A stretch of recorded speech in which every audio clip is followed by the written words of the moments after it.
Hi, I'm Karan Thapar. Over the last few years, I hope you've been watching my program, The Interview on the Wire. During that period, I've interviewed doctors, politicians, businessmen, scientists, authors, and even the occasional Nobel laureate. For me, it's been exciting. I hope it's been enjoyable for you. But these, as you know, are tough times, and if this program is going to remain bold, independent, and sometimes even defiant, then I think we need your support. At the end of the day, it's a truism, but editorial independence is best defended by the viewers.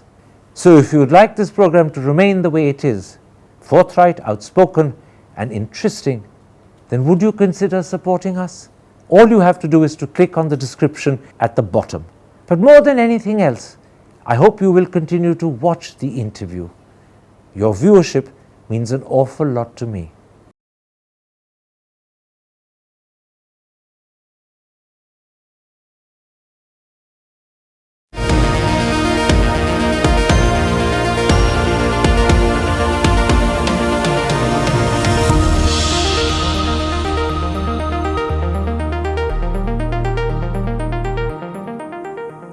Hello and welcome to a special interview for The Wire.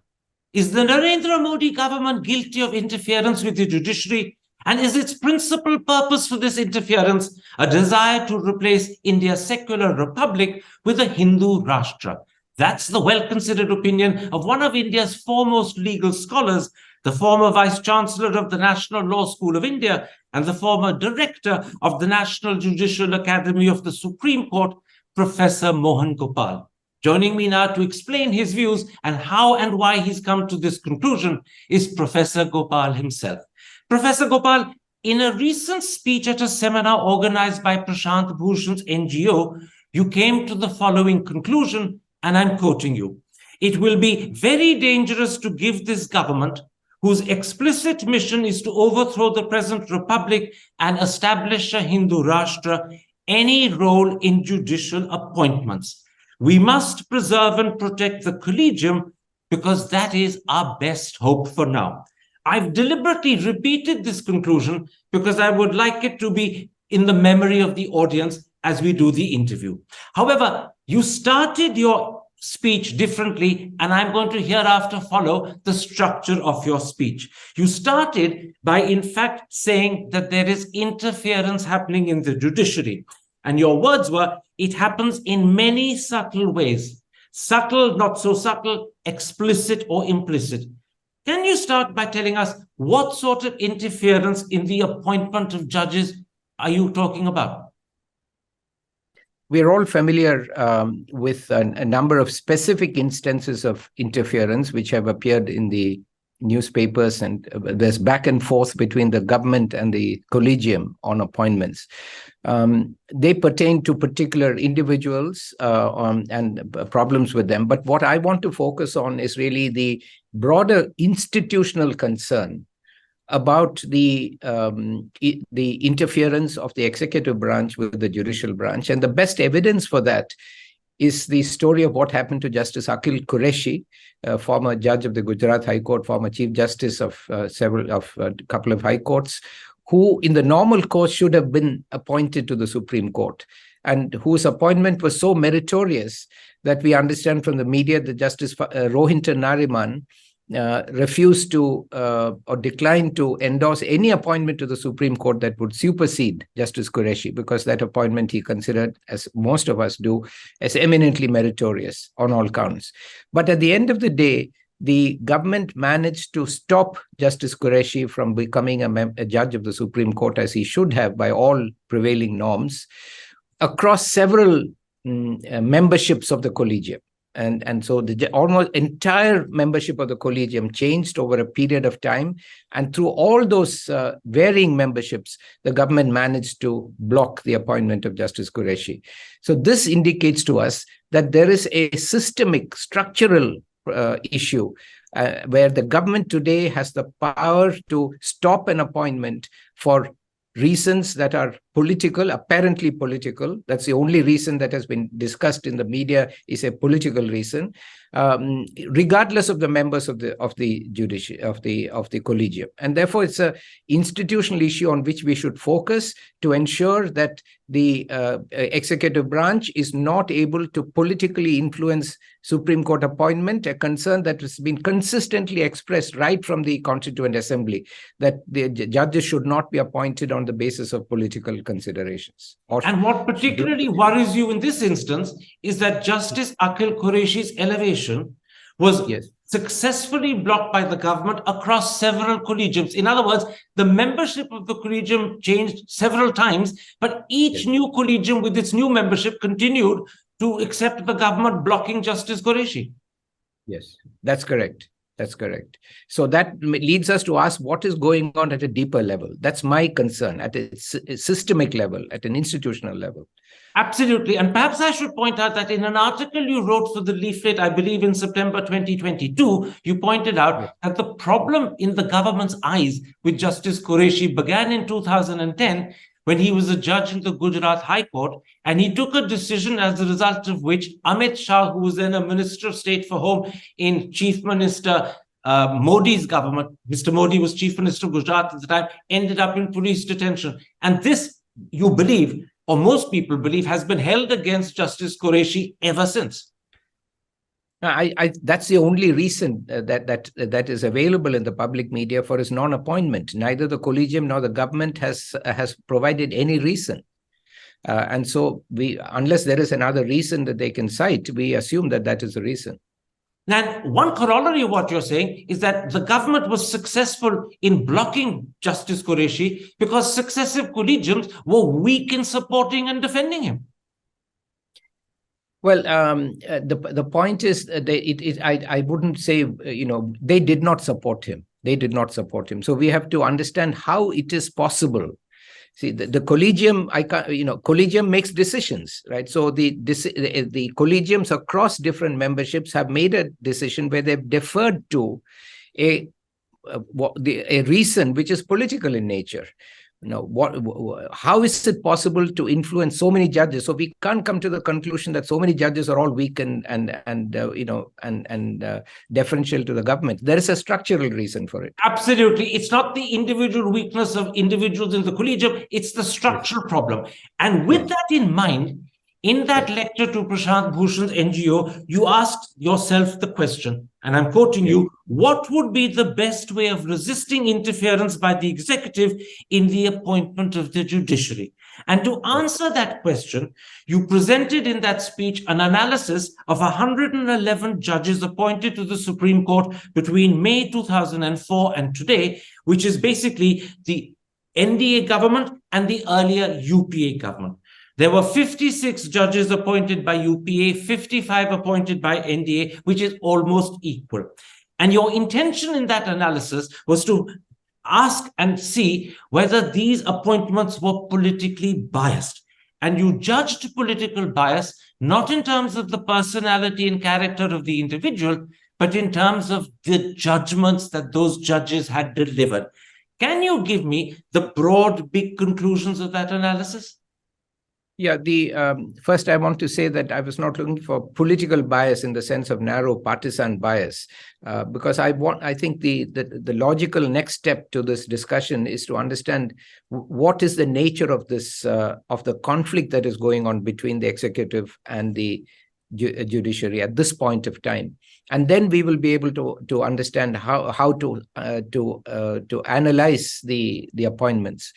And I think this is very important for your audience to realize that what is going on today between the judiciary and the executive is unprecedented.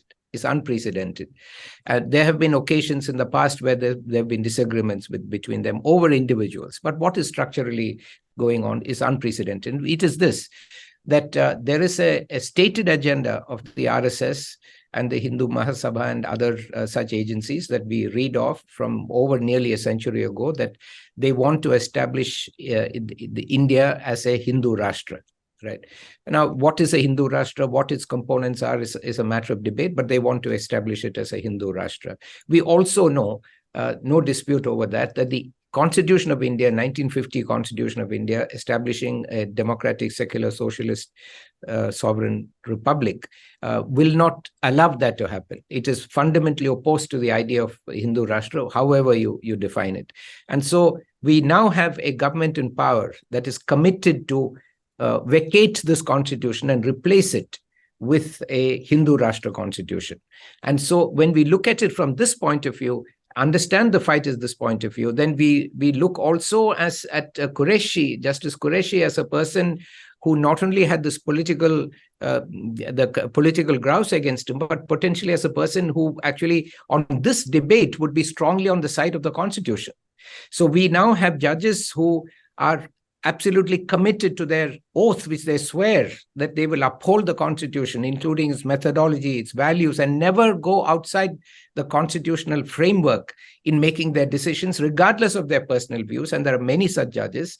On one side, we call them constitutionalist judges. And then we have people who are appointed to judicial offices who are not against the constitution, but believe that ultimately the constitution must draw from, and their decisions must be guided by, the values of the Hindu Rashtra or the traditionalist values of our society, and they reject the reformist agenda of the constitution.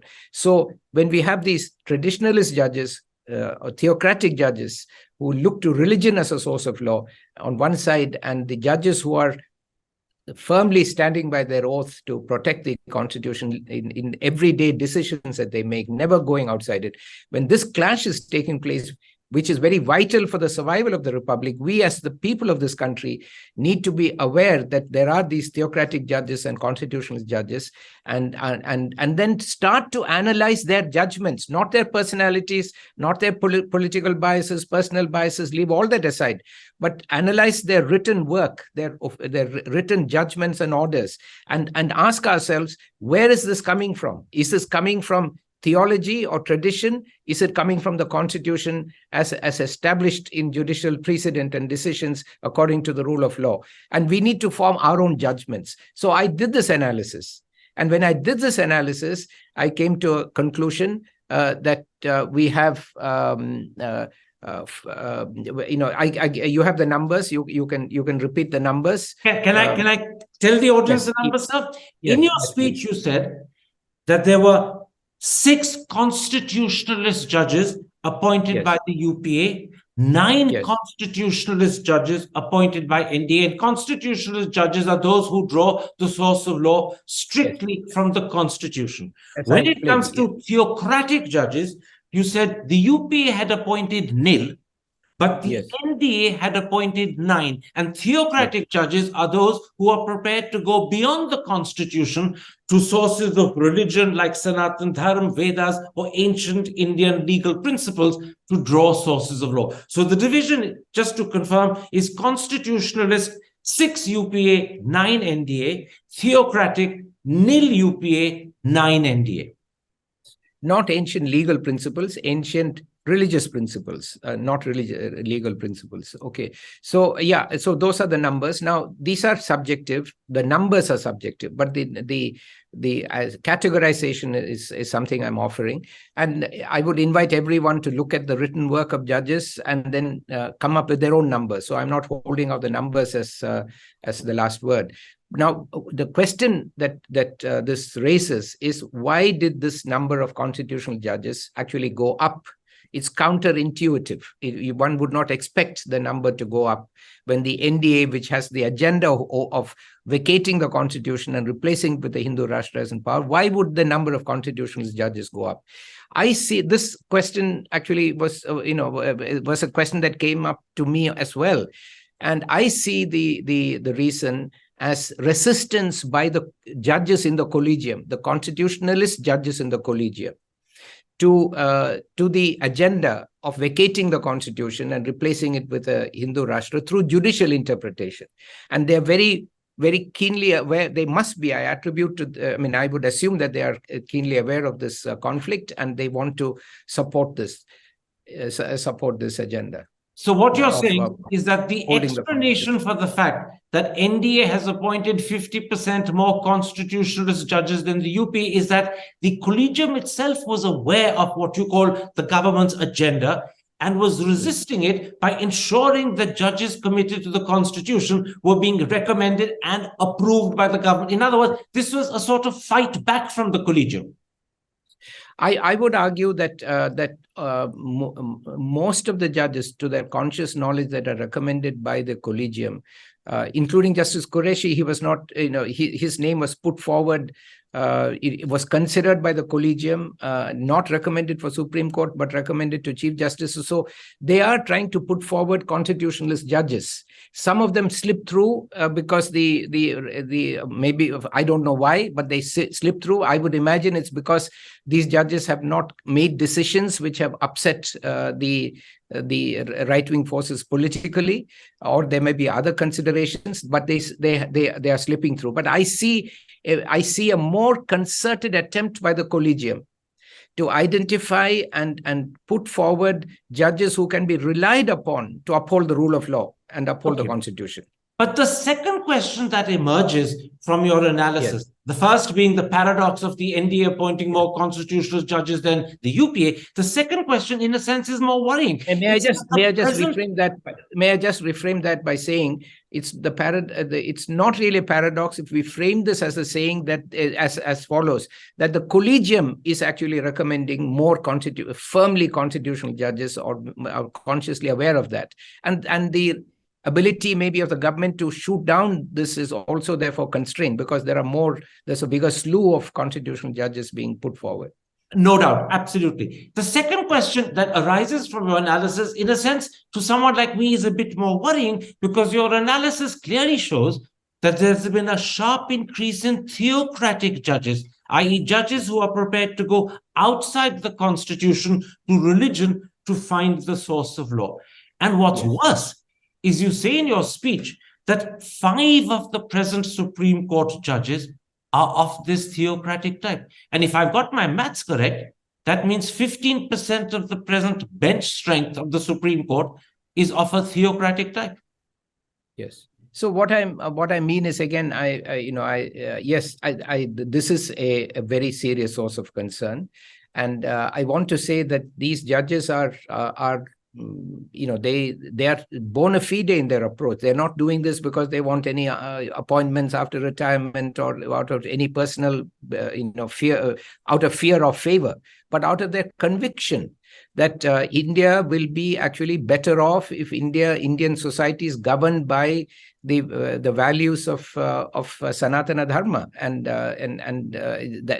the many aspects of the Constitution which are in conflict with that, need to be interpreted out, and we do need a Hindu Rashtra. So they're approaching it bona fide. How do I know they're approaching it bona fide? By looking at the judgments they've written or speeches they have made, where they have very clearly said, and we are seeing more and more of this even at the High Court level, of judges saying that we have to look to the Dharma and Sanatana Dharma and the Vedas and these religious sources as values for deciding our law and constitution. Absolutely, sir. There's no doubt that these theocratic judges are bona fide. They're not looking for preferment. They are not acting in a way to win favor with the government.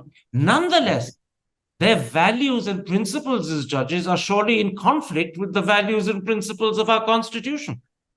The result will be that the Constitution will be vacated. That's the concern. The Constitution will be vacated and replaced by a set of normative values which are above the Constitution and which do not come from we the people. They come from sacred text or from prophetic pronouncements by sages, and not from democratic sources. That's the concern. And your analysis leads you to the assertion in your speech that the present government has a 2-part strategy to establish Hindu Rashtra by 2047, not by overthrowing the Constitution, but by the interpretation of the Constitution by the Supreme Court as a Hindu document. This is why this sharp increase in the appointment of theocratic judges who have values and principles that are not necessarily embedded in the Constitution is a matter of such concern. I agree. And the methodology of that seems to be emerging, and it has its seeds many years ago. I'm not getting into the details of the cases, but there have been a number of cases where the methodology is clear. The methodology is to attack two fundamental distinctions which are important in law. One is the distinction between religion and morality, and the second is the distinction between morality and law. So the methodology is to say that we don't reject the distinction between religion and morality, and which is the basis of these distinctions are the basis of what we call secularism. The methodology is to say Hinduism is not religion, it is dharma. Hinduism is religion, it is not dharma. And then to say that dharma is law. So this is the broad approach of interpretation that they are taking, saying that Hindu religion is dharma, it is not religion, and dharma is law, not just morality, it is law.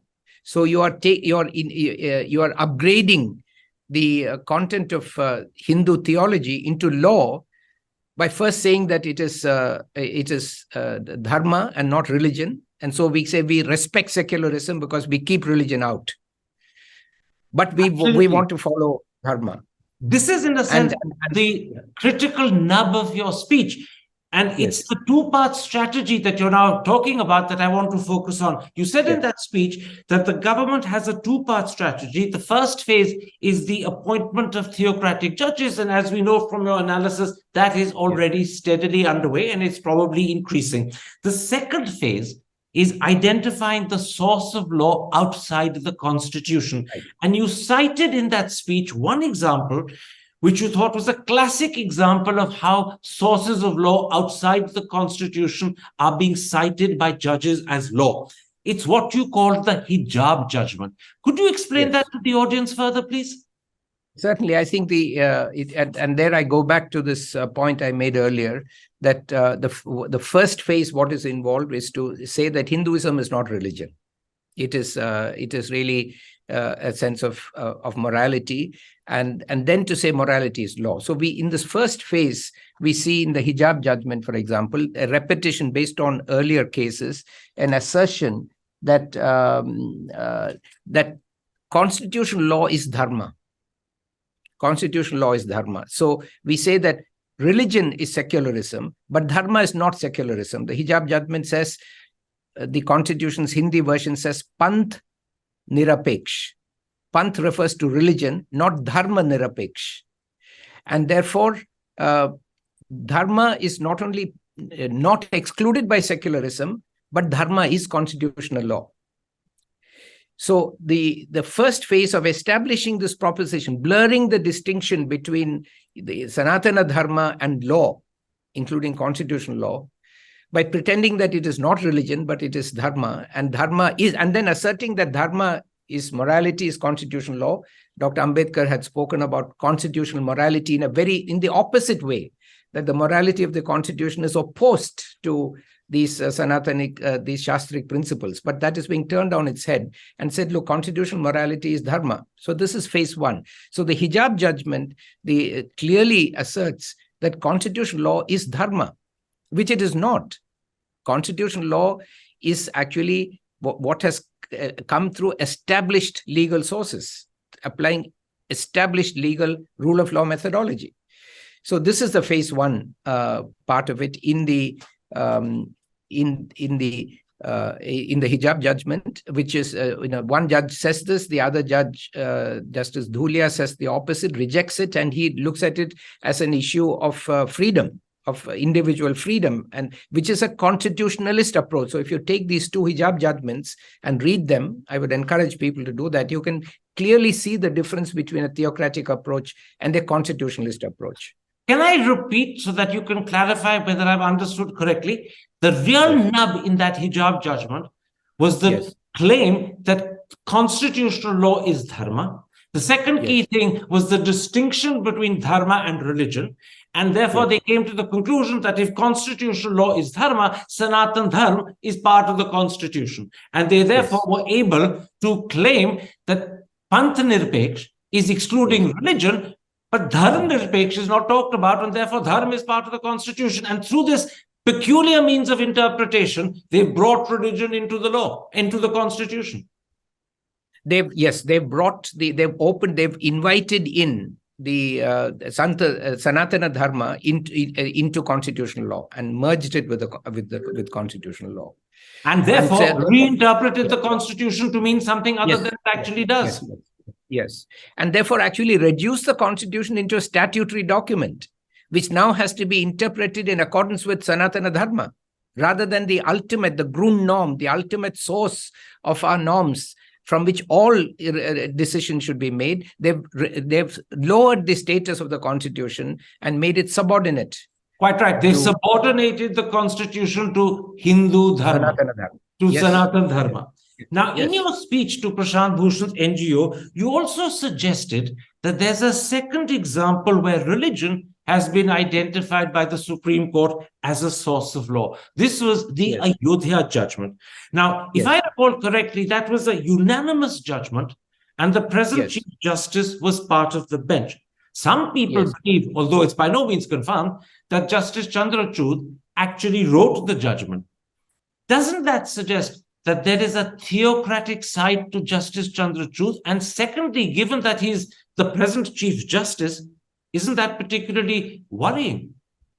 No, I'm no doubt in my mind that Justice Chandrachud is a constitutionalist judge. He will not go beyond the constitution, and he may interpret it in any way, but he will not go beyond the constitution and the rule of law. I'm confident about that. And if you read the Ayodhya judgment, we don't know who wrote it. It's a unanimous judgment, so we cannot attribute it to him. But I'm just saying that I don't consider him as a theocratic judge. In my view, based on reading a lot of his work, we may disagree with his interpretations, but he's a constitutional judge. Can I ask you this? Can I ask you, Mohan Gopal, how do you explain that he was part of and party to this unanimous judgment, which you said in your speech, actually drew upon religion as a source of law? Yes. So that's where there's an interesting, very important and interesting structure to the Ayodhya judgment. There is the main judgment, and I disagree with that judgment from a legal point of view, but it is staying within the constitutionalist framework in an erroneous manner. There is a main judgment, then there is an addendum to it. And that addendum is about 116 pages. And the judgment says this addendum is written by one of us. They don't identify who, but clearly the other judges separate themselves from the addendum and said this is written by one of us, right? And that addendum is a theocratic judgment, that addendum. And that is unsigned. That comes after the signed judgment as an addendum. That addendum, the lack of time, I'll just quote one paragraph, para 167. He says the conclusion that the place of birth of Lord Ram is the three-dome structure can therefore be reached. So the addendum concludes not only that Lord Ram was born as a human, as a matter of physical reality, but was born under the three-dome structure. The Supreme Court is reaching this judgment on basis of what law? And why did the other judges sort of separate this addendum, which is entirely replete with theology, right? And then the question is, what is the relationship between this finding, which they don't reject, they separate it, but they don't reject it, and the view they've taken, which is not the topic of today's discussion. It is worth a detailed discussion and understanding. But the conclusion that they, in my view, erroneously reached in that judgment. So this is where I'm saying that you can see again a very good example in this phase one of a divergence. That there are those who are constitutionalists. There is also a part of it that is theocratic. In both these judgments, you can see this divergence. Can I sum up what we've discussed about the Ayodhya judgment? You still believe that the Ayodhya judgment is another second example where religion has been identified as the source of law. But having said that, you don't accept that Justice Chandrachud is a theocratic or a leaning in direction of theocratic judge. You believe he's a constitutionalist, but I presume there are question marks about his association with that addendum. No. So I'm not focusing on him. I'm looking at all the judges together. Now, Justice Chandrachud is one of the finest exponents of constitutionalism in terms of legal reasoning and rule of law and all that. No question about that. And if you read the judgment, he is very clearly hewing to a rule of law approach to reach his conclusion.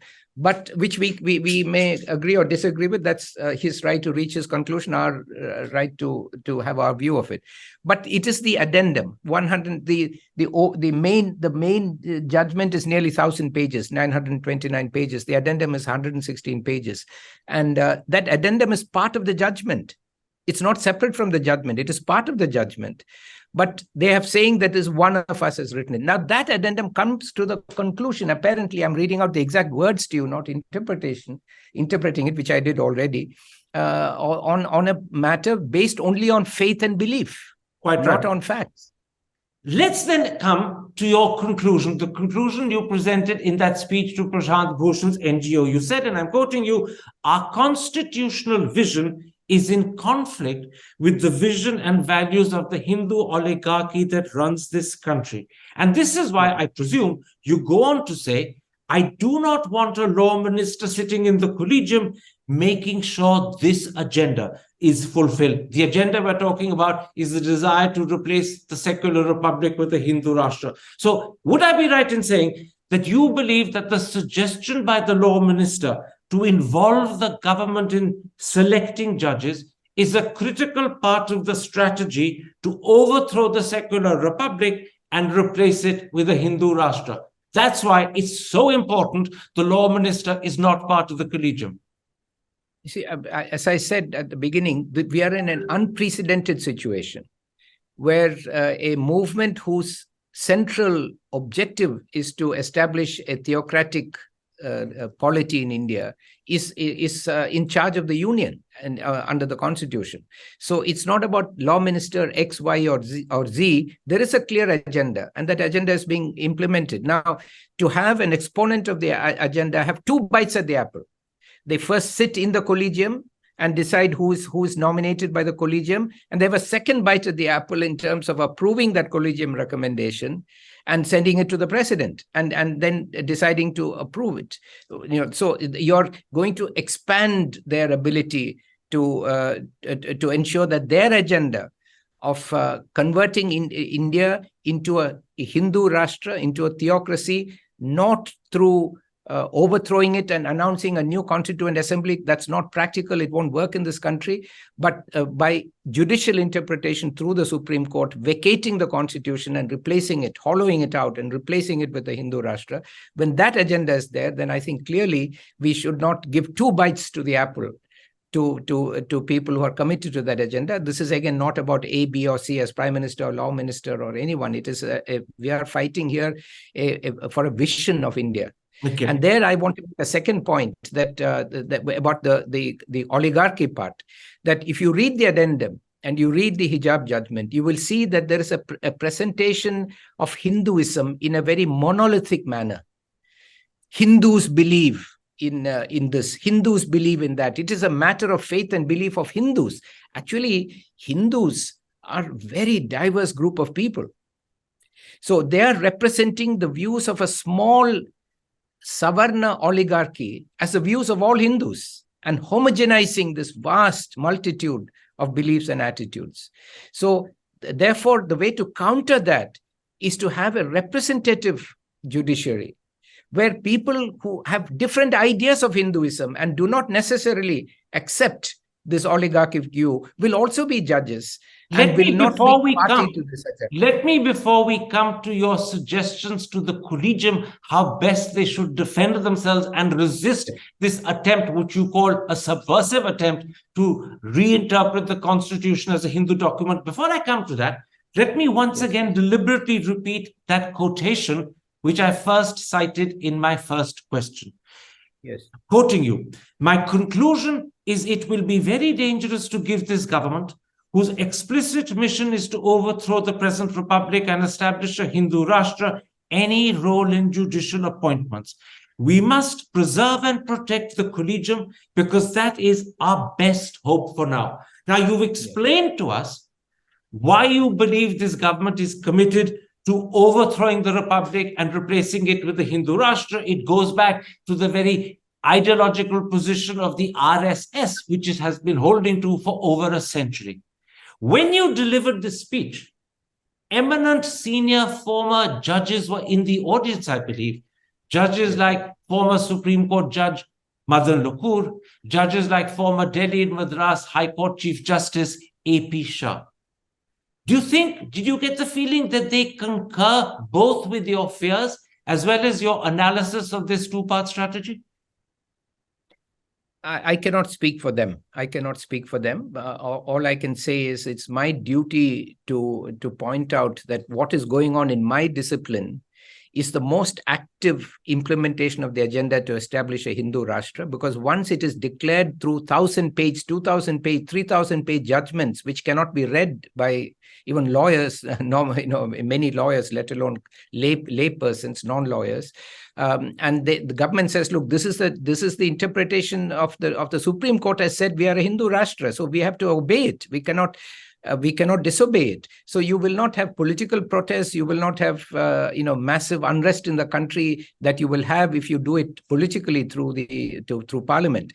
And so I think it's very important for us to understand that what is going on is that they are selecting judges who bona fide genuinely believe in the theology of the Hindu Rashtra, and who are very intelligent, very competent, very sincere, very good judges. They will find their way to interpret this constitution, to destroy ideas of secularism, equality, socialism, democracy as we understand it. Demos meaning common people, kratos meaning power, democracy as power being held by common people, we the people. They will find ways of interpreting it out of existence. So Absolutely. This is the message. This is the message. And this is why the advice you give the Supreme Court is critical. I'll come to that advice in a moment's time. But very quickly, roughly 3 weeks, maybe 4 have passed since you delivered that speech to Prashant Bhushan's NGO. Have you had any response from the government? Have they come back in criticism? Have they trolled you? Have they publicly spoken out against your opinions and views and criticized them? Not to my knowledge. On the contrary, I think I've got sort of affirmative, positive response from a lot of people, but I've not got a single negative response from anyone. In which case, let me take a quick break. When I come back, I want to turn to those 2 critical bits of advice which you have given the Supreme Court in your speech, and they are advice that helps the Supreme Court defend itself against what you call the two-part strategy by the executive to undermine the Constitution by reinterpreting it as a Hindu document. We'll take a quick break and come back to this critical advice, because on Professor Mohan Gopal's advice and its acceptance by the Supreme Court could very possibly depend the sanctity and future of our Constitution. See you in a moment's time. Welcome back to the second part of this interview with one of India's foremost legal scholars, Professor Mohan Gopal. In part 1, Professor Gopal explained why he believes the government has a 2-part strategy to replace the secular republic with a Hindu Rashtra. And then he told us what that strategy is, how far it's working, and what could be the outcome if the strategy succeeds. Now, in part 2 of this exclusive interview, I want to talk to Professor Mohan Gopal about his advice to the Supreme Court, how to resist this strategy and how to protect the sanctity of our republic and its constitution. Professor Gopal, you have 2 bits of advice to give the Supreme Court. First, you say, and I'm quoting, the Collegium must consciously choose and put on the bench those who are committed to protecting the Constitution against this subversive attack. In other words, the Collegium must choose the best people possible, and who it chooses becomes critical at this juncture. I agree. And I think I have a sense, and that's what explains the increase in number of constitutional judges, that they are conscious of it and they're doing it. And there have been a number of appointments which I think are encouraging. A number of potential constitutional judges have been blocked. We know some of those cases that have been discussed in the press, but that's encouraging, and they must continue to do that very consciously. That today, the final battle to protect the Constitution is taking place in the courts. And if this Constitution is vacated and destroyed, then the last battle would have been lost by the judges of the Supreme Court and the Collegium. And so that should not happen. They have the ability now, historic role, to protect the Constitution and the rule of law in this country by ensuring that the judges they appoint will, whatever their personal views may be, will be true to their oath, to have faith, not only to defend, but to have faith in the Constitution and to defend it. And it's, when you say Constitution, the content of the Constitution, not simply the Constitution in legal form, but the values of the Constitution, of socialism, secularism, democracy, equality, liberty, fraternity, dignity. Doesn't this also mean, Professor Gopal, that the Collegium must fairly closely and carefully analyze the judgments of the people it's considering for elevation to work out whether those are entirely constitutionally based, or whether in one or two or more judgments, the judges concerned have gone beyond the Constitution to find sources of law in religion? Absolutely right. And they must, I'm sure they do, but they must pay particular attention to and be accountable to us, the people, we the people, for ensuring these judges are very strong in their craft. One of the sitting judges of the Supreme Court some years ago told me something very profound that sticks to my mind. He said, look, if a judge, through his craft, realizes that this is the legal position, he cannot go against it. He cannot go against it, no matter what his personal predilections may be. And I know that this craft, when properly done, will help a lot in protecting the Republic and the Constitution. So they need to pay attention, as I'm sure they are doing, to the craft of judging and the methodologies and reasoning that is followed by judges, because that is a great protection for the Constitution. The good news is the Constitution believes in rule of law, in liberty, in equality, which are easy to protect through someone who is a good craftsman, and almost impossible to violate by someone who is really true to his craft. Doesn't it also follow, Professor Mohan Gopal, that if 9 theocratic judges have been appointed by the NDA government, which is roughly in the last 9 years, this analysis of the craft of the people the Collegium is recommending wasn't done perfectly, or it was done imperfectly?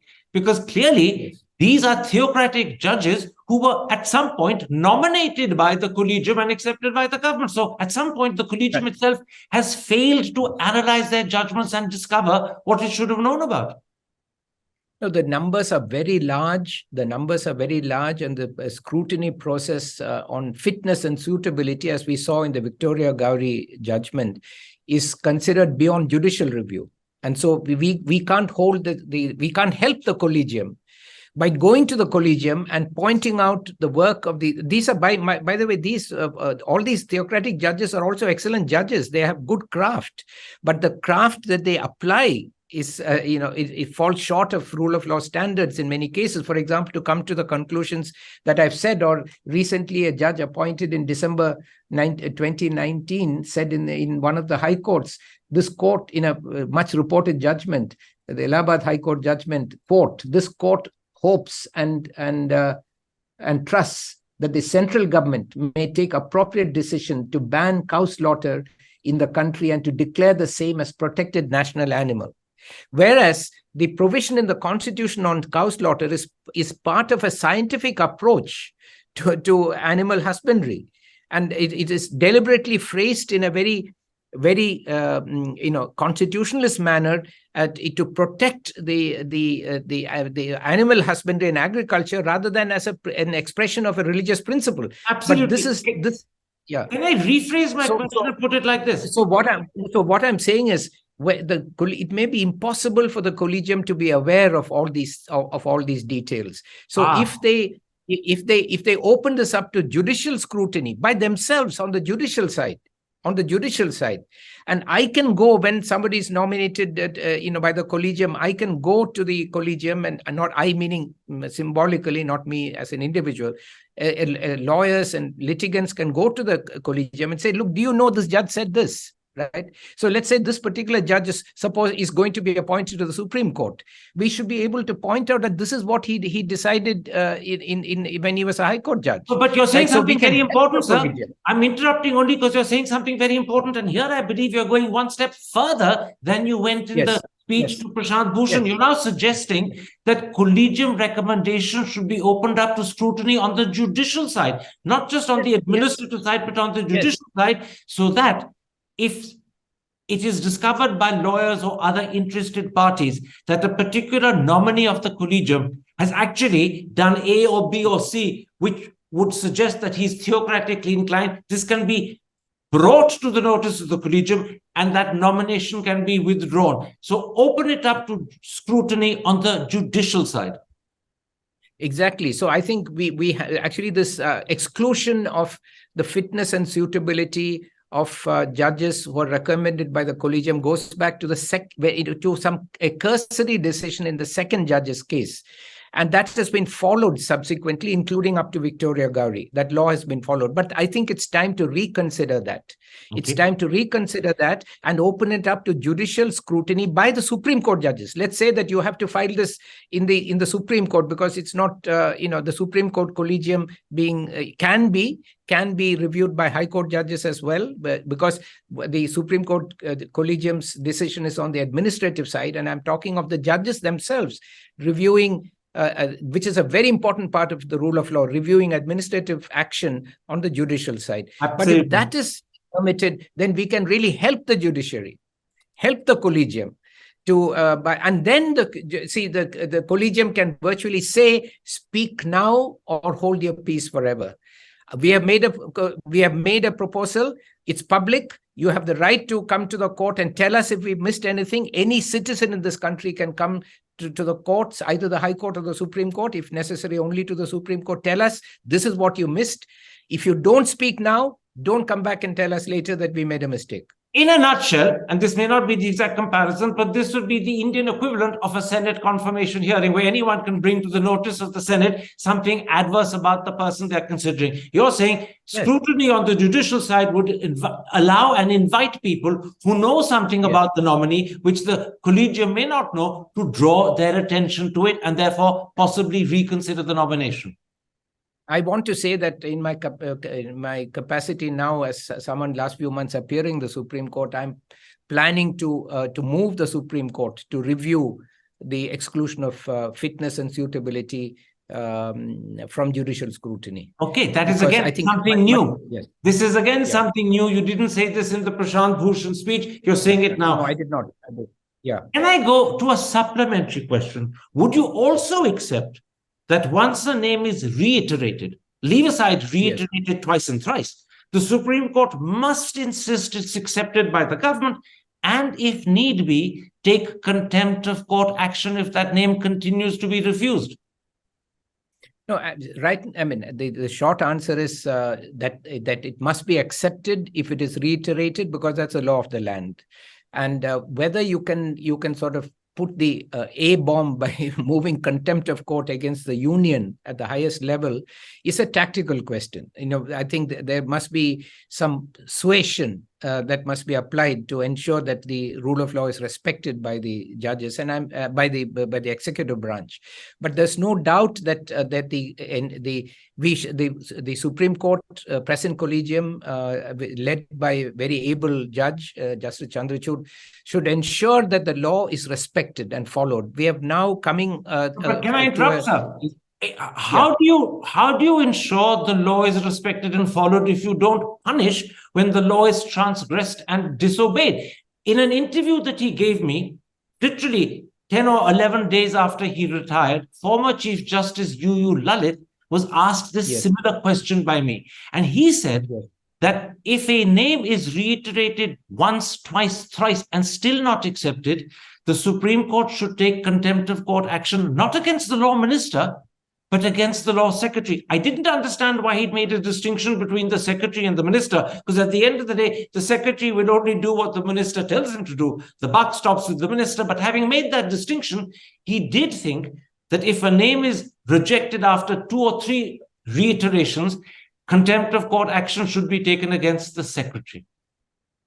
I agree, but it's contempt. See, once you use contempt power and still don't draw a reaction, then you are left with nothing. So, right? So it's a trump card which has to be played very carefully, used, not played, used very carefully. But isn't that So another danger? Sir, this is a government that for yes. 9 years has shown that they are not willing to be persuaded, because the number of nominations that are hanging in the air after one iteration, I believe, is 11. The Supreme Court actually made this public in November last year. So clearly, when it comes to persuading this government, we're not succeeding. So how long do you keep trying to persuade and keep saying there's room to persuade further when you know this government is not going to give in? See, we must recognize, as James Madison said, that all government rests on public opinion. And we have two, I am aware of two examples. Justice Chalameshwar went in a press conference to the people saying that, look, I have done what I can do. Now you should know. And I think it had a big effect. It had a big effect, positive effect. There have been articles that have been written. I don't want to get into specific examples, but I can, if you wish, about what is going on in many of these aspects of the functioning of the judicial administrative side. They have their impact, because ultimately the greatest power in any country is public opinion. So maybe what the judiciary needs to do, and judicial review will help in this regard, is to communicate to the people very directly. Who are we responding? Who are we nominating? Professor Gopal, what are they? I don't want to extend this part further, but let me just, for the sake of the audience, point out, and correct me if I'm wrong, that at that press conference that you cited, Justice Ranjan Gogoi was part of it. And I believe it was Justice Ranjan Gogoi who actually made it clear that the particular judgment that they were concerned about was delivered by Justice Arun Mishra, the lawyer judgment, I believe. And Justice Arun Mishra was also the judge who famously praised Prime Minister Modi while he was himself a sitting judge of the Supreme Court. And after retirement, he's gone on to become chairman of the National Human Rights Commission. So the airing in public may have awoken public opinion and concern, but it hasn't affected the response of the government. That's the point I'm making. Given that persuasion doesn't work and public opinion, even if it's adverse, doesn't change the government's standing, why not take contempt of court action? No, the point is this. It is, as the reason is, of course, as Justice Lalit said, he's been Chief Justice. I defer to his judgment, but I'm sure he would also not disagree that it is the trump card, and you use the trump card carefully. But let's look at the press conference. What was the issue it focused on? It was channeling issues, cases to favorable benches. That problem that process or that concern has been largely addressed. Now, I'm not looking at the individual. Justice Gogoi's own case. No, Justice Gogoi's own case, he did not channel to anyone. He called a bench on Saturday and did it himself. He didn't channel to anyone. But the larger systemic issue that you should not let benches, you should not constitute favorable benches. That, I think that's all we should judge that press conference by. What happened to the people afterwards and so on, not relevant. So when that issue was taken to the public, it had an impact. So I think greater transparency on who they are recommending, on why they're not recommending, why the government is not acting. Be transparent, which we saw recently when Justice Chandrachud released, saying this is the reason why, these are the objections the government of India is making. And that transparency helped people understand the Collegium better and be more supportive of the Collegium. But of the three people whose backgrounds or reports were made public, only one has become a judge. The other two are still stuck in limbo. Right. So what I'm saying is, I'm making the limited point that we have not fully used the power of transparency and communicating to the public and having judicial review. That will only strengthen the process, guard against abuse internally or externally. And ultimately, in a democracy, the solution is not punishment. It is a power of the people. Now, your second advice to the Collegium is that they must diversify their recommendations in terms of caste, religion, region, as well as economic class. As you put it, and I'm quoting you, we need a rainbow judiciary. In other words, the Right. widest representation of all the different people that make up India must be present in our judiciary.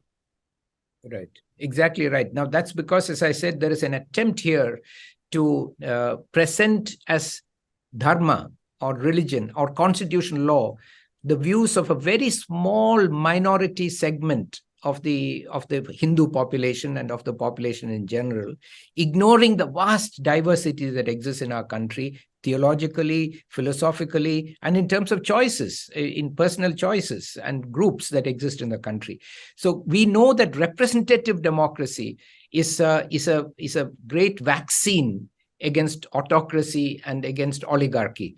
We learned that from Dr. Ambedkar in 1930-31 in the first roundtable conference, where he said, I'm here on behalf of the depressed classes, not only to ask for responsible government, which, as you know, was the main demand against the British at that time, but he said, I'm here also for a representative government. That demand for a representative government with, in his words, due and adequate representation of all communities has been completely ignored. And therefore, we have an oligarchic establishment. So we know that representative government is essential for democracy, is an essential vaccine against autocracy. And if the judiciary commits to becoming more representative in all respects, gender, class, caste, region, religion, personal views and choices, then I think it will be much easier for that judiciary to defend the constitution, because they are children of that democracy. Absolutely. To use your phrase, a representative democracy that actually includes in it people from all the multiple people of India would be the best vaccine against an oligarchy of Hindus imposing their views. Yes, exactly right.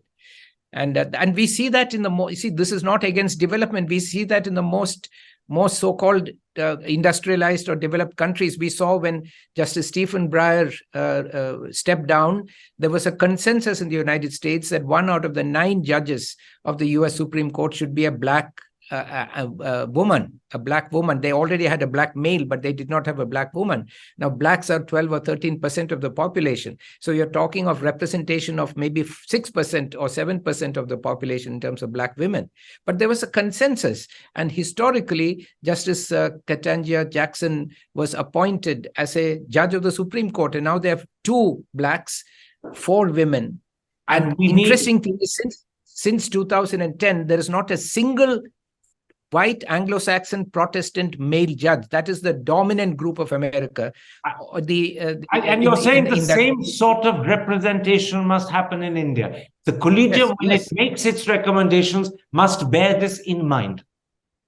Yes, exactly. Professor Mohan Gopal, thank you very, very much for this interview, and in particular for explaining in detail why you believe that there is a mission in this government to replace our secular republic with a Hindu Rashtra, what you believe is the 2-part strategy they're deploying, what those 2 parts are, how far it's gone, and most importantly, how the Collegium and the Supreme Court must respond to protect not just the judiciary, but the Constitution.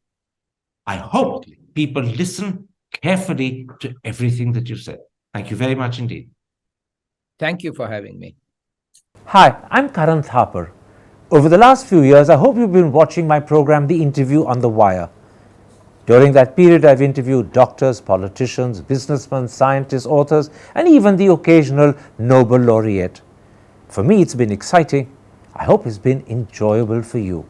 But these, as you know, are tough times, and if this program is going to remain bold, independent, and sometimes even defiant, then I think we need your support.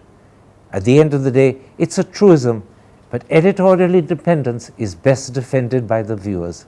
So if you would like this program to remain the way it is, forthright, outspoken, and interesting, then would you consider supporting us? All you have to do is to click on the description at the bottom. But more than anything else, I hope you will continue to watch The Interview. Your viewership means an awful lot to me.